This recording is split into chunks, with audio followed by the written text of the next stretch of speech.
जोधपुर के ward number 10 में आज जो हुआ उसने पूरे प्रदेश को हैरान कर दिया। नगर निगम की टीम को अतिक्रमण पर बुलडोजर चलाना इतना भारी पड़ा कि पुलिस को उल्टे पैर दौड़ना पड़ा। इस रिपोर्ट में देखिए जोधपुर की पत्थरबाजी।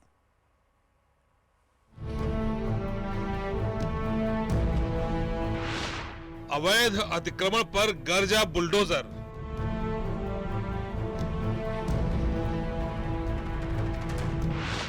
लोगों का विरोध सह नहीं पाई पुलिस। आगे आगे पुलिस, पीछे पीछे पत्थरबाज।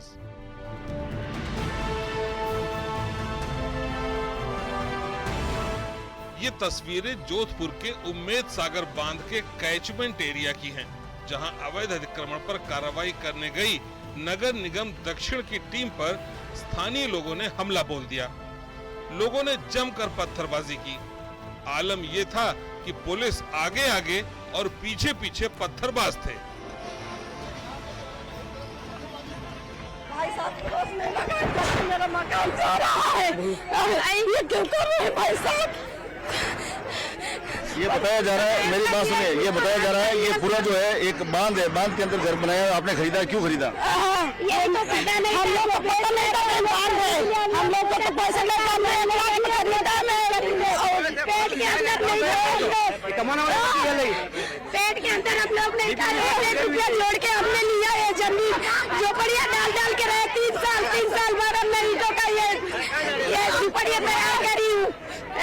सर कुछ तो रहम करिए। पत्थरबाजी की सूचना पर निगम महापौर वनिता सेठ मौके पर पहुंची। उन्होंने बताया कि 3 जेसीबी चालक घायल हो गए हैं। महापौर ने बताया कि हाईकोर्ट के आदेश पर यह कार्रवाई हुई और इन 67 अवैध मकानों को पूरी तरह ध्वस्त किया जाएगा। हाईकोर्ट का आदेश था और ये कृषि भूमि में है, साथ में ये जेडीए के भी है, पर निगम को ये आदेश था कि उनको ये सारे हटाने हैं। तो हमारे जो अतिक्रमण प्रभारी है प्लस जो ये सारा काम देख रहे हैं स्वरूप सिंह जी, वो यहाँ पे थे। और उसके बाद जिस तरह से पत्थरबाजी हुई और जेसीबी जो चलाने वाले थे वो 3 कर्मचारियों के लगी, निगम के भी 2 कर्मचारियों के लगी है, जिनको अभी एमडीएम भेजा है क्योंकि उनके सिर पे चोट आई है। तो मुझे पता चला, मैं एयरपोर्ट थी, मैं यहाँ आई हूँ, क्योंकि ये जो तरीका है, एक आप कब्जा भी करो और उसके बाद आप पत्थर भी मारो। सरकारी भूमि है, इनकी नहीं है, और जहाँ ये बैठे हैं वो पानी कलेक्ट वहाँ पे होता है। कल को पानी आ जाता है तब निगम को दोष देते हैं कि सफाई नहीं है, वो नहीं है। इसलिए ये कार्रवाई होगी। और अभी तक पहले मैंने कहा था रोक देते हैं, पर अब मैं ये कह रही हूँ कि नहीं, अभी ARC वाले भी आ गए हैं, पुलिस भी पूरी है। आज इनके सारे जो अतिक्रमण किए हैं वो सारे ध्वस्त होंगे। पत्थरबाजी इतनी जबरदस्त थी कि पुलिसकर्मी अपनी जान बचाने के लिए भागते नजर आए और इस बीच पुलिसकर्मियों के एक दल ने अपनी ही महिला साथी को छोड़कर भागना बेहतर समझा। बाद में अतिरिक्त पुलिस जाब्ता बुलाया गया, लेकिन विरोध कम नहीं हुआ। उपद्रवियों ने पत्थरबाजी और तेज कर दी, जिसे जहां जगह मिली खुद को बचाता ही नजर आया। कुछ लोग कैचमेंट एरिया से सटे पहाड़ पर चढ़ गए।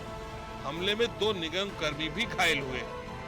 अतिक्रमणकारियों ने पुलिस जाब्ता पे और जो अतिक्रमण हटाने वाली टीम है उसमें पथराव किया था। पुलिस ने फॉरवर्डिंग होते हुए कवर अप किया।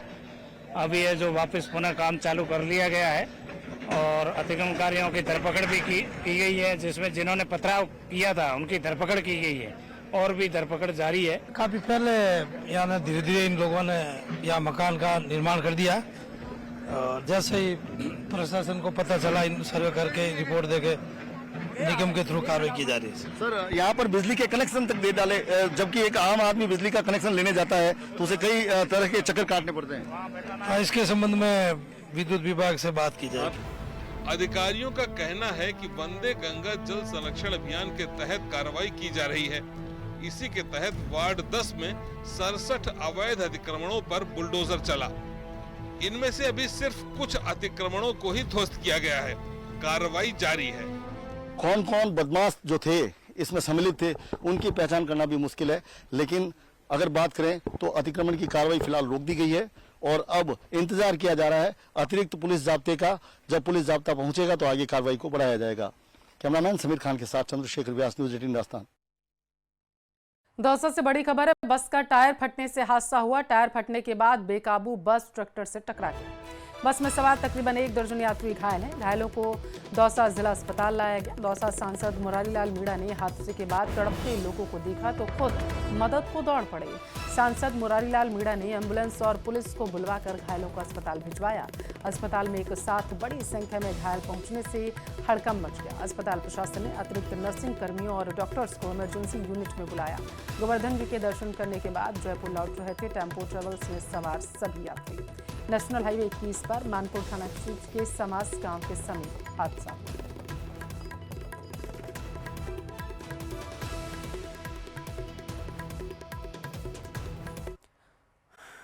बीजेपी प्रदेशाध्यक्ष मदन राठौर ने कहा कि उपचुनाव में बीजेपी को प्रचंड जीत मिली है। जनता ने सरकार के कामकाज पर पूरी तरीके से मोहर लगा दी।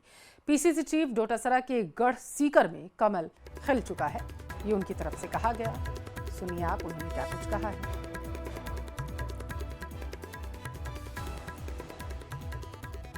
राजस्थान में कई उपचुनाव हुए थे, कई नगर पालिकाओं के थे, कई पंचायत समितियों के थे। विशेष रूप से कांग्रेस के प्रदेश अध्यक्ष गोविंद सिंह जी डोटासरा जी को एक संदेश देना था कि उनकी विधानसभा क्षेत्र के अंदर वो अपने प्रत्याशी को जिता नहीं पाए। हमारी भारतीय जनता पार्टी का प्रत्याशी वहाँ जीत गया। ऐसे ही कुल राजस्थान में 36 उपचुनाव हुए, जिनमें 12 नगर पालिकाओं के, 18 पंचायत समितियों के और 6 जिला परिषद के।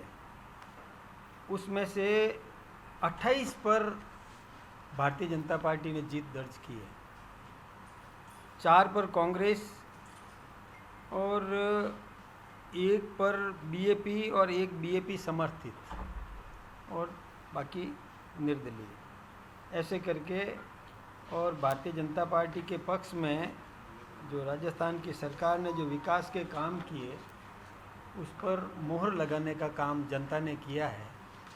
कि कोई सामाजिक मांग उठाता है कोई भी व्यक्ति तो लेकिन स्थान चयन ये जैसे विधानसभा के सामने करो और कहीं भी करो, ये समझ में आता है। कलेक्ट्रेट पे करो और कोई सार्वजनिक स्थान हॉल मैदान ले लो, हॉल ले लो, लेकिन अकारण किसी राहगीर को परेशान करना ये ठीक बात नहीं है। और उनके बयान आए निरंतर, उन्होंने कहा कि अब कोई वार्ता नहीं होगी, हम सरकार से बात करने नहीं जाएंगे, सरकार हम तक आए। उन्होंने जो भाषण दिया उसमें भी कहा कि जब आप किसी राजनीतिक दल से जुड़े होते हैं तो मजबूर होते हैं। नहीं, ये व्यक्तिगत बात है, हमारी पार्टी से कोई लेना देना नहीं है। शिक्षा मंत्री मदन दिलावर को सरकारी टीचर ने रिश्वत देने की कोशिश के मामले में सामने आया है। वह पाठ्यक्रम समिति में शामिल होने के लिए जनसुनवाई के दौरान प्रार्थना पत्र लेकर आया था और इसके साथ एक लिफाफा और मिठाई का डिब्बा भी था। लिफाफे में 5000 रुपए थे। मंत्री दिलावर ने मौके पर ही सतर्कता बरतते हुए शिक्षक को पुलिस के हवाले कर दिया। आरोपी शिक्षक की पहचान जो है वो चंद्रकांत वैष्णव के रूप में हुई है, जो बांसवाड़ा जिले के घाटोल ब्लॉक में कार्यरत है। मंत्री मदन दिलावर ने प्रेस वार्ता में कहा है कि यह बेहद गंभीर मसला है। कौन था ये, किस तरीके से? ये चंद्रकांत वैष्णव है, बांसवाड़ा जिले में घाटोल ब्लॉक में और बूढ़ा उच्च प्राथमिक विद्यालय उसमें लेवल 2 में पढ़ाता है। और ये आज लगभग 8 बजे जन सुनवाई में पर आया था।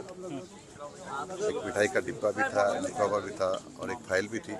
इसने उन्हें बायोडाटा दिखाया। मैं जल्दी में था, मुझे रामगढ़ जाना था तो मैं रख कर आ गया। तो यहाँ तक आया, मैं वहाँ से निकल कर यहाँ तक तो मेरा फोटोग्राफर भागा हुआ है कि साथ से मुझे पैसा लगता है। तो हमने कहा फाड़े तो उससे पैसे थे। वैसे आपको 5000 रुपये। आपने भी उससे पूछताछ की कि भाई क्यों ऐसा कर रहा है? मैंने ज़्यादा पूछताछ नहीं की, मैंने तुरंत पुलिस को बुलाया। हाँ। और पुलिस की कस्टडी में हूँ। श्रीगंगानगर में लाइसेंसधारी आरा संचालकों ने धरना लगा दिया है। सूरतगढ़ एसडीएम कार्यालय पर आरा संचालकों ने धरना दिया। धरना प्रदर्शन कर आरा संचालकों ने स्थानीय प्रशासन को ज्ञापन दिया है। वन्यजीव प्रेमी बनकर अवैध वसूली करने वालों के खिलाफ सौंपा गया ज्ञापन। अवैध वसूली करने वालों के खिलाफ कानूनी कार्रवाई की मांग यहां पर रखी गई है उनकी तरफ से। बड़ी खबर आपके टेलीविजन स्क्रीन पर श्रीगंगानगर के सूरतगढ़ से।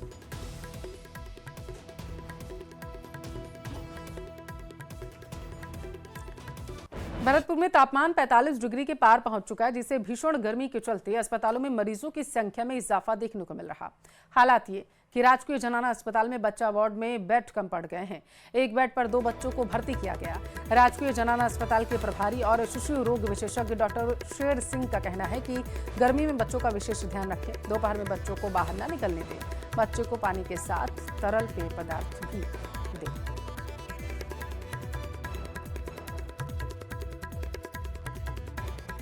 उल्टी दस्तों के पेशेंट आ रहे हैं और वार्डों में प्रॉपर भरे हुए हैं। उनसे ज़्यादा ही, जितने हमारे पास 30 वार्ड हैं बच्चा वार्ड में, कभी 35-40 पेशेंट हो जाते हैं। और गर्मी का मौसम है तो उल्टी दस्तों के ज़्यादा हैं और थोड़े पेशेंट खांसी जुकाम के भी आ रहे हैं। यही पेशेंट हैं। परेशान इसको बहुत दिन से 2-2.5 महीने से पर ये भर्ती, तो अभी 5 दिन से भर्ती है। अब आराम मिल रहा है नहीं मिल रहा है? आ रहा हूँ। अब आराम है। कहाँ से आए हो आप? नारो निधन। कितने दिन से भर्ती है? 4 दिन से भर्ती है। 4 दिन से इलाज चल रहा है। ठीक, क्या नाम तुम्हारा?